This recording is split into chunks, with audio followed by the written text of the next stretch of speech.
Corporation દર માસે જે પાણી સપ્લાય કરી રહ્યું છે એના કેમિકલ ડેટાસ બધા લેતી હોય છે.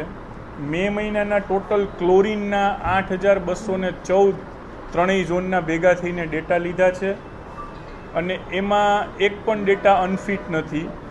પછી બેક્ટેરિયાના ટોટલ આખા રાજકોટના ત્રણેય ઝોનના 230 ડેટા લીધા છે.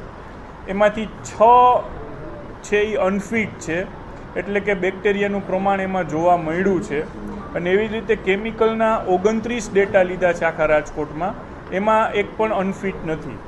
આ 6 જે અનફિટ છે એમાં વોર્ડ નંબર 7ના 2 છે, વોર્ડ નંબર 8ના 3 છે અને વોર્ડ નંબર 4નો 1 છે. આ 3 વોર્ડમાં જે ડેટા લીધા છે એમાં બેક્ટેરિયાનું પ્રમાણ જરૂર કરતાં વધારે જોવા મળ્યું છે અને એના ઉપર તાત્કાલિક કાર્યવાહી કરીને અત્યારે તો બધું નોર્મલાઇઝ થઈ ગયું છે, પરંતુ સઘન જે કાંઈ એમાં પાણી મિક્સ થાય છે કે કેના લીધે થયું છે એનો રિપોર્ટ કોર્પોરેશનના જે સંબંધિત અધિકારી છે એની પાસે માંગ્યો છે અને એના આધારે એનાલિસિસ કરશું.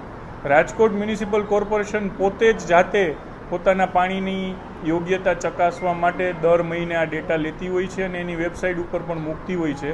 એટલે એક ટ્રાન્સપરન્ટ વ્યવસ્થા છે અને એના આધારે ખ્યાલ આવતો હોય છે કે સિટીમાં ક્યાં પાણીમાં ભેળસેળ થાય છે, બાકીનું થાય છે.